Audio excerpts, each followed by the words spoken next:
Hey everyone, and welcome back to the Novel Project. I'm your host, once more, as ever, forever, seemingly, Peppermint 8, back again with another little book review.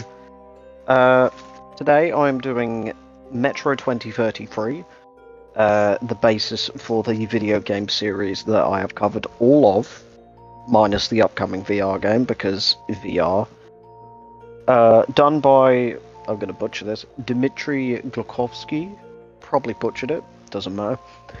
Um, Basically, as I've found out recently, a lot of people aren't actually familiar with the Metro games, or the novels especially. If you're not familiar, it's basically, as I described it, Fallout but miserable. Because it's nuclear apocalypse set in the dark underground of Russia, which is getting a bit scarily real, to be honest, but we won't talk about that. But yeah, so this is the first one. I believe there are two more currently. There's 2033, 2034, and then 2035. I could be wrong. But we are just doing the first one. So yeah, this is... I've really enjoyed this one. I knew I was going to enjoy it, considering it's based off of the basis for a game I was going to love, that I do love. But I found I enjoyed this a lot more than I enjoyed the actual game. Surprisingly, shock horror.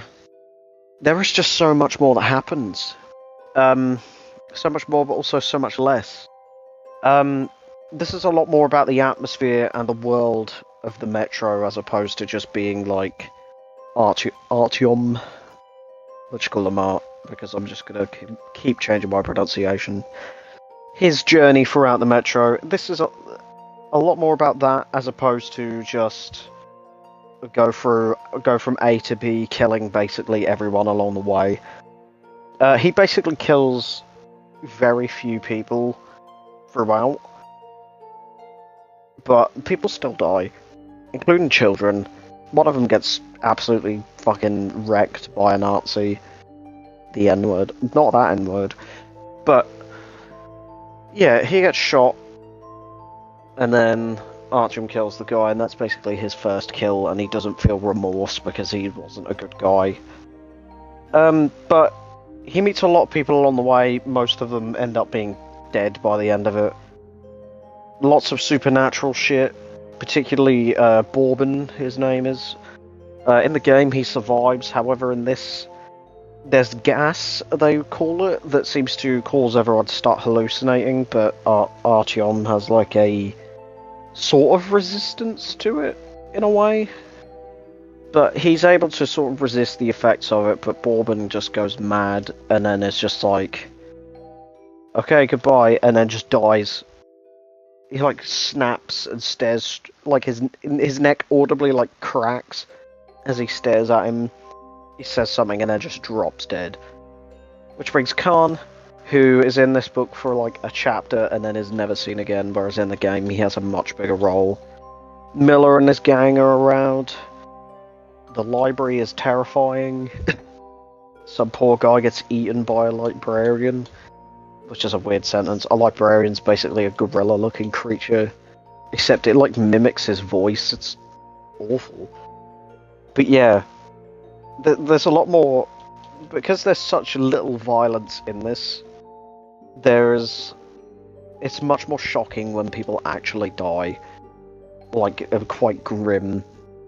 But yeah, there's towards like again with the supernatural stuff. You've got like I said, the gas that killed Bourbon. There's a part where two guys who speak very articulately, there's a chance that they aren't even real, because someone says later on that that station is inhospitable because of gas. But these two guys who are off their face on hookah may or may not be real. But also, the Kremlin, which is briefly in the game, has the power to hypnotize people and draw them in, whereas we find out later on could either be because of this thing that lives there, which is just a biomass that consumes a small child as well as a soldier, because it like hypnotizes them into just walking off the top of a train into it. And it would make sense if it is the same thing that's hypnotizing people into the Kremlin, if it has hypnotic powers. But yeah, it's very enjoyable. I really loved it. I didn't think I was going to as much as I do, but I was surprised to find that I couldn't put it down. I was reading like 100 plus pages in one go. It was just a slow start, but once like he started his journey and he was going through all the stations and seeing how people were living and all the different factions and the world that he didn't know existed outside of his station, and eventually, of course, blitzing the shit out of the Dark Ones that are attacking. It's really good. I can't wait to read the second one, even though I briefly looked at some reviews that were a bit like, it's not as good, but I'll be the judge of that. I would definitely recommend it. If you're a fan of the games, if you're a fan of Apocalypses, if you're a fan of Fallout, if you've not played the game as well, treat yourself. It's usually on sale, and they've all been remastered fairly recently.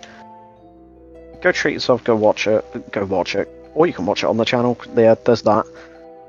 Go read it, go play it. It's good stuff. It's miserable, it's sad, it's depressing, but yeah, it's still really enjoyable, so I would highly recommend.